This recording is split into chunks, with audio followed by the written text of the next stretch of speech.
What's going on? What's going on? What's going on? What's going on?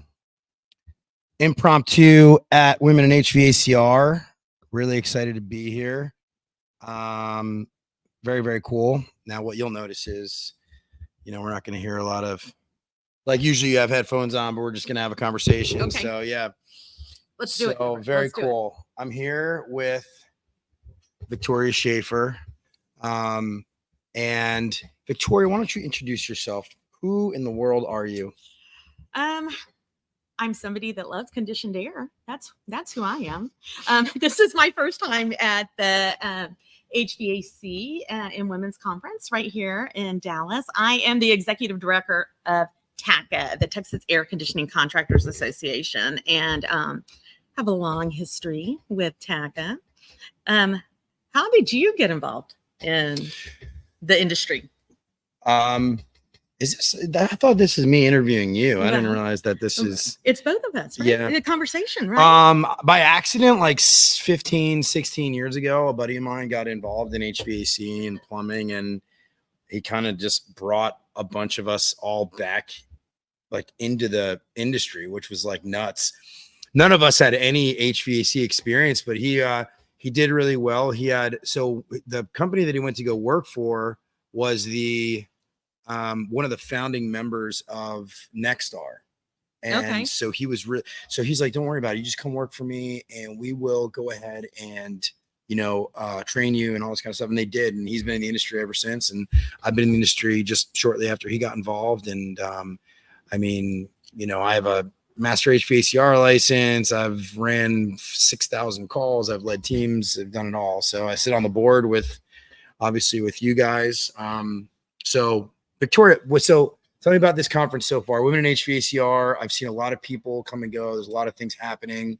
What's happening? What's the most interesting stuff that's happened so far? Amy O'Grady, the executive director of Women in HVACR, and I met a couple of months ago and penned a partnership because we want to have a delegation of women in the industry, and we don't want to have to create our own. So we decided to partner up. And so she, the trade out agreement is for us to exhibit here, and then she's going to be at TACA Live. So Women in HVAC. What's TACA Live? So TACA Live is going to be the premier HVAC industry event in Texas. College Station, right? College Station. November what to what? November 6th through 8th. November 6th to 8th. And how many vendors are going to be there right now? 40. We have about 40. 40 vendors. How many registrants are there? We're hoping to get to 200 contractors. Nice. I need for you to go online and register. Yeah. Are you registered? I'm registered in my heart. My heart and my mind. See, this is the problem. People are they're planning on going. So is it 200 companies that you're looking to register, or 200 actual individuals? So contractors. Individual contractors? Okay, because each contractor is going to bring like 2 to 3 people. Yeah. So, they're business owners. And so we have a lot of great training from everything from how to use AI to map leadership. Michael Cato is going to be our keynote speaker. And then we have Michael Cato. Cato. Tell me about him. He runs MAP Consulting out of California, and they have a leadership training. So a lot of times our contractors will open their business, and as they start growing, maybe they haven't managed a lot of people. So these leadership and these management training programs are important. It's fine. We're out, just so everybody knows, we're out like in a sort of, I don't know, lobby-ish sort of open area or whatever. I want to thank Women in HVACR. They actually allowed me to be a guest here. I wasn't registered for the event. They actually just said, hey, come on by and you can talk to some people and you can interview whoever you want. And they gave me a guest pass and I got the keys to the kingdom, guys. So anyway, that was really nice of them. So anyway, we're in like an open space. I don't care. And actually, if you see people like walking by and they like those purple people, like I want to talk to those. I want to talk to those purple people. Seriously, I'm not even kidding you. I want to talk to the purple people. Yeah. Yeah. You're gonna go find them. Yeah. Oh, wow. Thank you. So, Yeah, go ahead. So, Colleen Keyworth, she's here with Online Access, and she is going to teach us about AI. We have risk management, HR. The program's going to be fantastic. yeah. Yeah. So Let me ask you a question in general about TACA, because I'm obviously involved with this North Texas chapter. And one of the challenges that we sort of, face is there's so much noise out there, right? There's so many organizations that are, vying for, interest, right? There's so many out there that are like, and I've found this, like, having been involved in Nexstar, having been involved in SGI, which is now called Certain Path. Like I'm curious, like, what are your thoughts on that? And what would be like, if you said, okay, well, this is the value proposition of TACA, what is it? well, the value proposition for TACA is that we are a nonprofit. We are nonprofit, and what we just want to do is elevate the industry, the HVAC industry. We want to serve our members. We want to be your voice at the Capitol. We want to look out for your interests advocacy wise, and we want to provide you education. We want to provide you networking, and we don't want to profit off that. We are here just to elevate the industry. So right. I mean, that's a very good distinction to make, by the way, because and although I have sort of some great experiences with some other practices groups, if you're a contractor and you're thinking to yourself, like, man, all these other all these groups, they're all in it for profit. I haven't gained anything from it. My employees haven't gained anything from it. TAC is nonprofit. We're nonprofit. It's a nonprofit organization. I think there's value in that. There is value in that. I mean, to be able to come to us, and we're serving you as our members and the industry, and we're aggregating all those resources for you, so you can be quieter with the noise that is out there. Because if you come to us, we are already going to have established the relationship. We're gonna be ahead of the curve with what's going on, and but even if but it's agnostic, right? Right. So it's that, to me, is the biggest thing. It's agnostic. And I think, this is something that's a very hairy topic recently, because it's like, you have to ask yourself motivations of people, right? Like, does this organization support this particular product because they're bought and sold on the back end? Does this certain, organization support it because they genuinely support it? Or maybe there's probably a good switch, a good sort of understanding of both. Anyway, you see what I'm saying, right?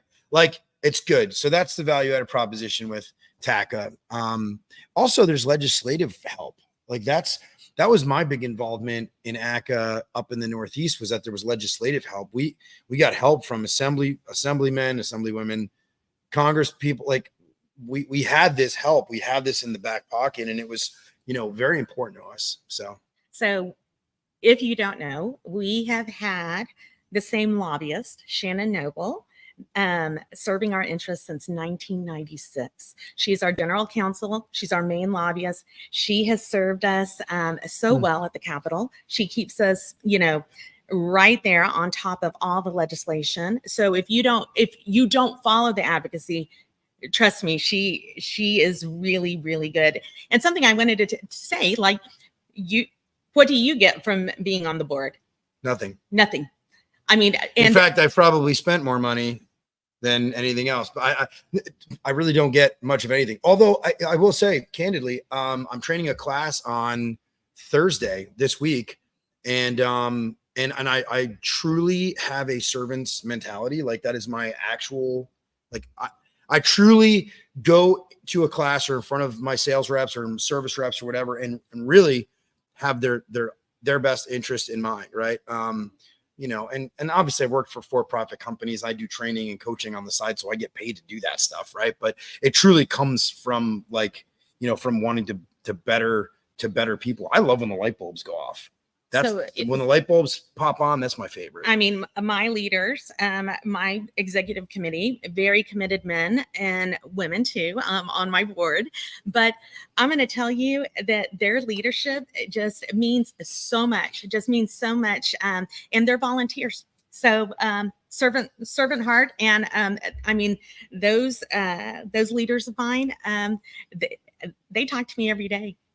Corey, are you a volunteer? No, you're an employee, right? Here, come here. Here, Brittany, you want to come on? You get here. Come on. Corey's here. No, here, stay here. That's fine. Corey's here. Corey, what's your role here? You've been here like a month. Pretty much a month. Yeah, it's membership marketing and communication specialist. Membership marketing communications for TACA, nonprofit. You've been here a month. They've thrown you to the wolves. What have you learned so far? Socialize, network, get to know people. I feel like that's the biggest thing to do. So you're doing social media for TACA?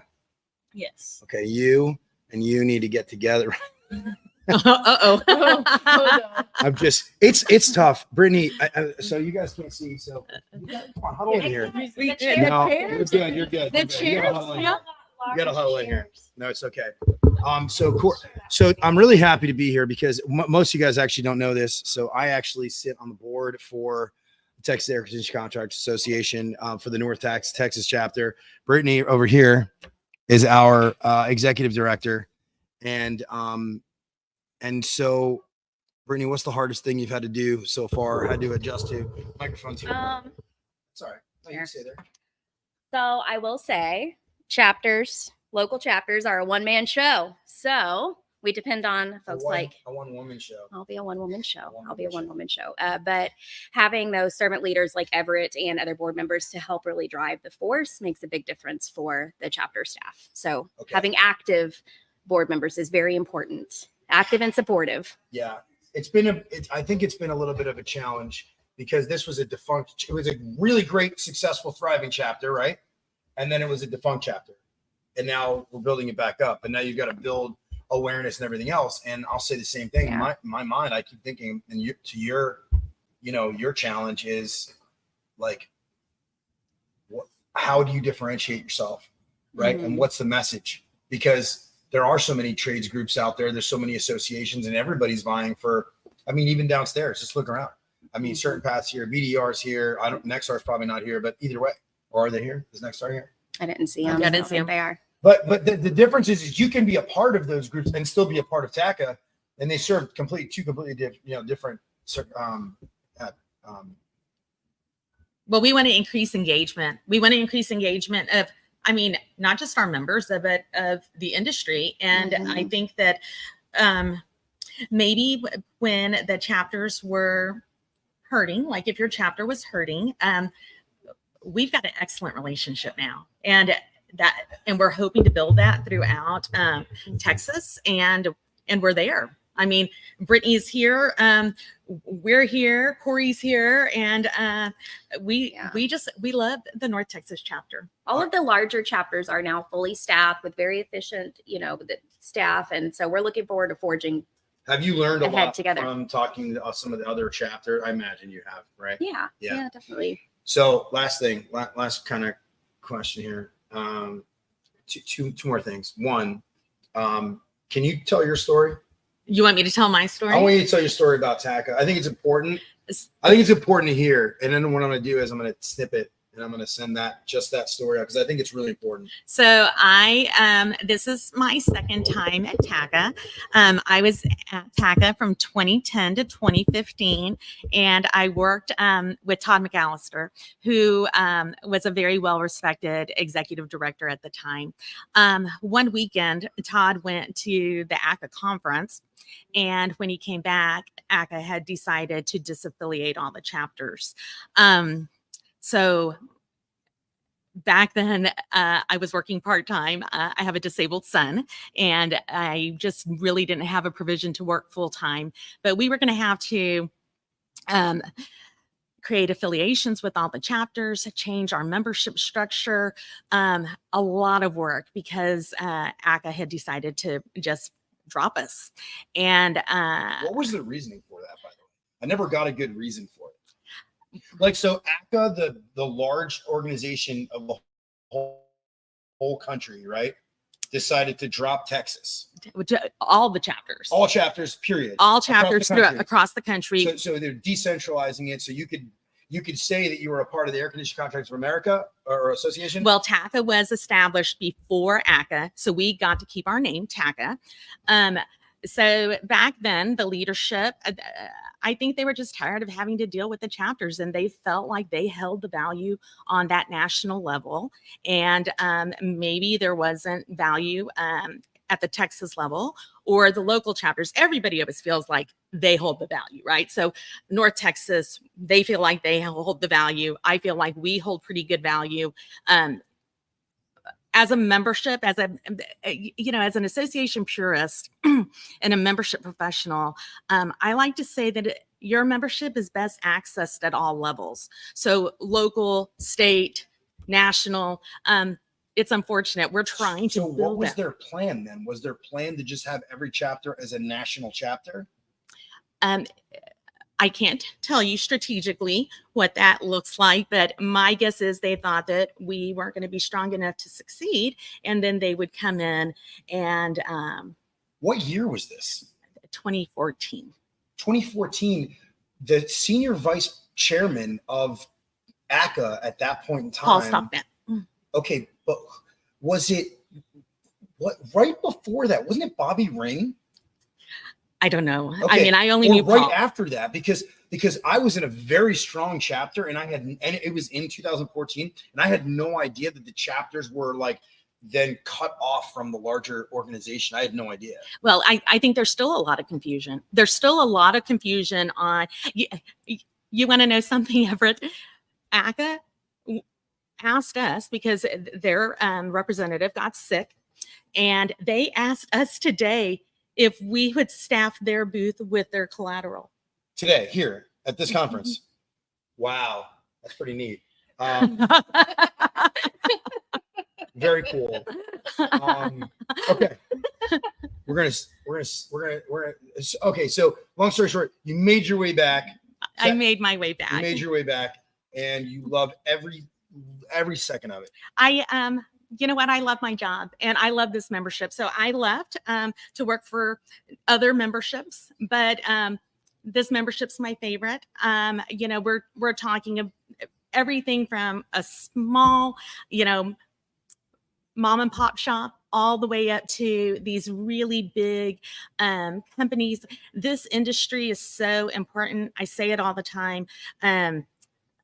I mean, when your AC goes out in Texas in the middle of the summer, I mean, they're just as important as that doctor or your surgeon. I mean, nobody wants to be without AC, and yet humble and gracious, and just allows me to have fun. Right. Well, it's also good that there's an actual advocacy group, a group that's nonprofit that also can act as a resources to actual homeowners and business owners as well. So it's good to okay, I'm a part of this network. Other people keep you accountable, nonprofit. Okay. Anyway, just boring stuff, but I'm saying I view it as important. Last question. 1, 2, 3. Okay. Spitfire. What's the most important nugget you want to take out of this conference right here? Ready? Go. Relationships. That's what a membership association is about. Relationships.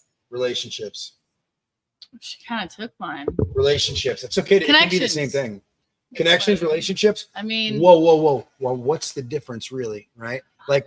Connections are made. I can make a connection with somebody. Is that really a relationship? But then there's connections hey, I'm connected. Hey, let's do business. Me and you, let's do business. So that's a connection too. Exactly. Or you can connect at happy hour, different type of connection. Or you can connect at the bar, right? And maybe somebody makes a ridiculous advance at you and you're like, what the heck happened? I heard this story from somebody here. I heard this crazy story that happened. There was this crazy advance that happened on this woman here. And it turned out that the woman was actually was a lady of the night, if you will. Okay, so you never know what you're going to expect. You never know what you're going to expect. I think she was a working girl. For me, something that I think is just so important for TACA, and even you, like ACA versus TACA, is we really got to build our visibility in Texas, and we really got to push out there the resources that we provide. I mean, how many HVAC contractors in Texas? We are less than 2% right now. There's 17,000, right? That's the number, 17,000 in Texas. Awareness is the big thing. And then a lot of people use that term, they throw it around. It's like, okay, awareness, but how do you build that awareness, right? There's so many different ways to do it. And I think it's like, it's so much harder today to stay relevant because there's so much noise in everything that we do, right? And so you have a challenge. I want to be visible. I want to be visible to this industry, and I want you to trust me, and for us to be credible, and for us to have the voice at the Capitol, and provide the education, for us to be the leader in that, for you to look to us to make those partnerships too, for us to be able to break through some of that noise. So, well, that's remarkable. Ladies, thank you so much. You have anything to say before about the conference here? Anything you've learned so far? Any nuggets so far that you've learned? We've done a whole lot of connecting. We have. We have really invested our time as a team connecting and meeting all sorts of great partners for us, contractors. I'm glad we're here. Yeah. What would you say that the Texas, like, do you think that most of the contractors here are actually from Texas, or most people flew in and it's kind of a mishmash of? It's a mishmash. We've had everything from the Carolinas, New York, the West Coast. I think we've seen everything, and that's good. Yeah, Wow. I mean, it's nice that there's this group that has wanted to partner with us, and that we're here, and we're excited to be in Texas. So Texas hospitality. And I want to say something too. Think about this, right?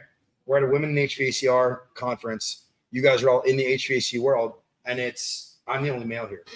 Women, woman, all three. I mean, that's pretty cool. it's been pretty great. That's pretty cool, It's a right? sold out conference, So- and they did a phenomenal job putting it together. Yeah, I mean, they sold out this. We're doing TACA Live November 6th through 8th. And then next March in Texas as well, ACA 2025 in Round Rock. So looking forward to all of it. Awesome. All right, guys. Later on this evening, I will actually be interviewing a gentleman by the name of Jordan Wiggins. Those that know him, he's got an incredible TikTok page and YouTube and all this kind of stuff. He does educational sort of videos of doing HVAC service, and also we worked together for a while. He is a fantastic human being, in general. So check it out. That'll be later on tonight. All right, I'll be back here in a few minutes with some other people. All right.